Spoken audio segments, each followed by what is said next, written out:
And I always laugh right off the bat. Welcome to our Homevisor podcast. I'm Mark Hall. I'm here with my two partners, Jonathan Romano and Dave Sobolik. And today we're going to talk, what was it? I was talking to you the other day, Dave, and you were telling me about you're working with some first-time home buyers. Yes, I am. Yeah. So I thought today would be a great day to spend just a couple of minutes and talk about the process and kind of, in 5 minutes, if we can squeeze it in, beginning to end. Yeah, so absolutely. Where did you start with your clients right now? Well, I met the clients at an open house. And so they were originally just kind of looking for in the neighborhood, didn't have a particular house in mind. They were just open house signs and came and took a look at the house. So good for you. Through the conversation, really were able to identify, I gave them a tour of the home and we were able to identify exactly what they were looking for. Turns out that house was not the one for them, but through the conversation, we were able to really identify further what they were looking for. So what we did is actually find a time to meet the next week and meet in the office and really go through specifically what they're looking for so that I was able to put a search together and really get to work for them. Okay. And so I know you met them at an open house. How did you qualify them and know that they weren't just, some people walking through that maybe not be able to afford a first home? Well, what's great about these first-time home buyers is they had some great advice ahead of time and were pre-approved. So they already knew what they were looking for within the budget in terms of a budget. Okay. So a lot of first-time home buyers, as we know, may not be aware of that, but these particular individuals were aware of it, which I think was a great first step. Yeah, John, you made a great point the other day about guiding them to the right lenders. Yeah, so there's a couple of things that first-time home buyers don't understand about the real estate process. They don't understand oftentimes how much they can be charged. And in the real estate world, which is great for first-time home buyers, actually really set up for first-time home buyers to have the opportunity where they can get in and not have to pay any upfront costs on their purchase. So by using a real estate agent, it's absolutely 100% free for a first-time home buyer. And a lot of first-time home buyers don't get that. They think that, oh man, I don't want to call an agent because it could cost me. I don't want to pay for them. Yeah, I don't want to pay for them. If you're a buyer in this market, you get 100% representation for free.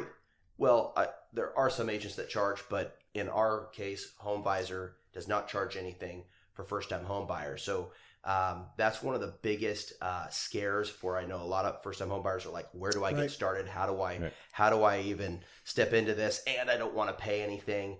Yeah, you shouldn't have to pay anything. So by reaching out to a real estate agent first, going through what we call our strategy sessions, it allows a first-time home buyer to understand all the costs, which are zero coming from the real estate agents. So they get free representation, they get free help with a professional that buys and sells, in our cases, sometimes hundreds of homes a year. Right.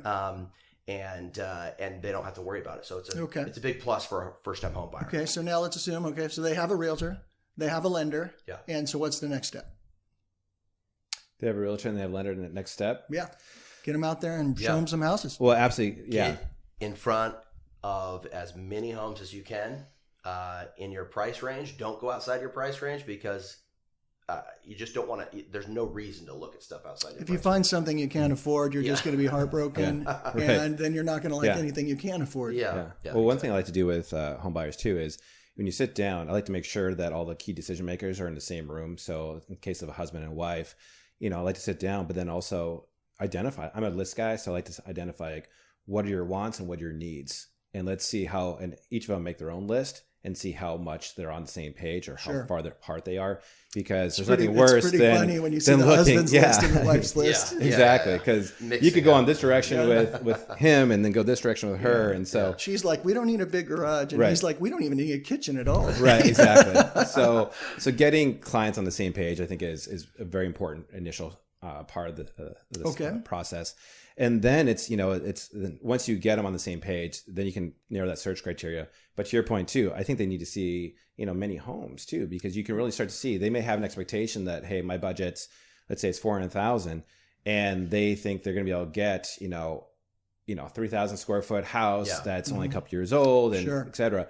And the reality is when you see some home, what are in this marketplace, it just helps manage expectations of the client. I think it's really key that they do their homework and they know the market. And listen to their agents.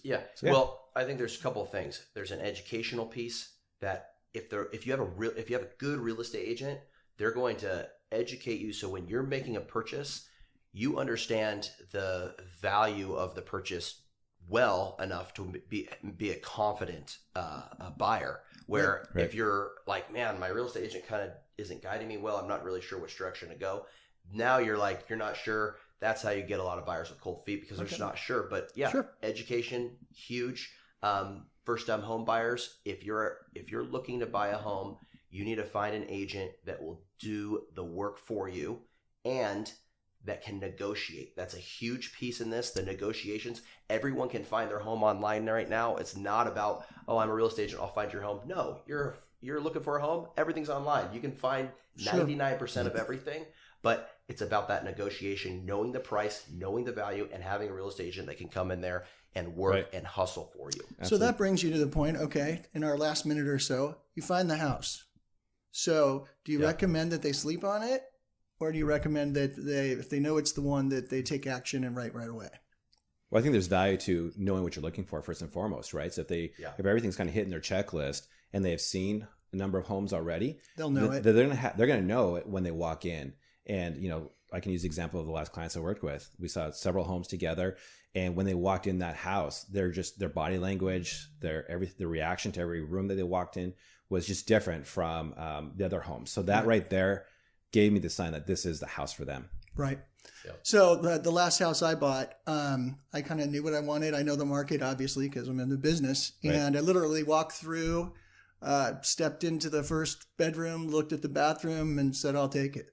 Yeah. Perfect. So, knowing what you want is really important, and not being afraid to pull the trigger. Yeah. Right. But and then it's paying attention what's online for a month or 2 or 3 or 4 ahead. And speaking of when to start, like if you're thinking you're going to buy a home in 2020 or 2021, it doesn't hurt to start looking now. Right. The earlier you start, the better feel you personally are going to have.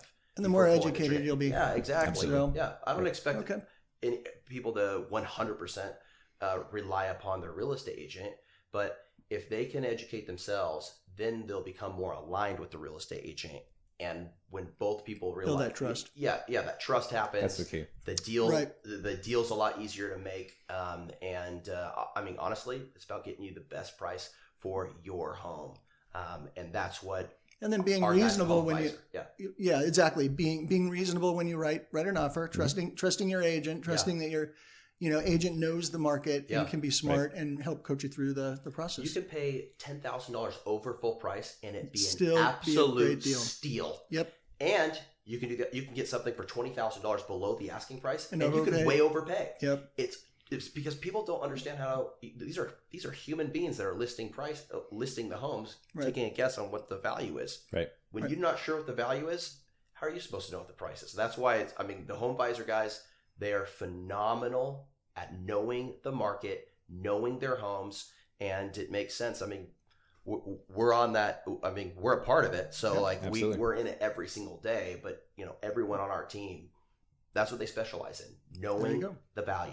So we've got them all the way up through that. We're going to sign off. We'll talk about all of the other pieces in another podcast for the future. Yeah. We'll talk about, how you go through title, how you work with your lenders, and so on and so forth. How you turn your first home purchase into your greatest real estate investment, and turning that into, 50 potential real estate investments later on in your life. Yep. So that's the foundation for success. Absolutely. Yeah. So here we are at Homevisor. We're signing off.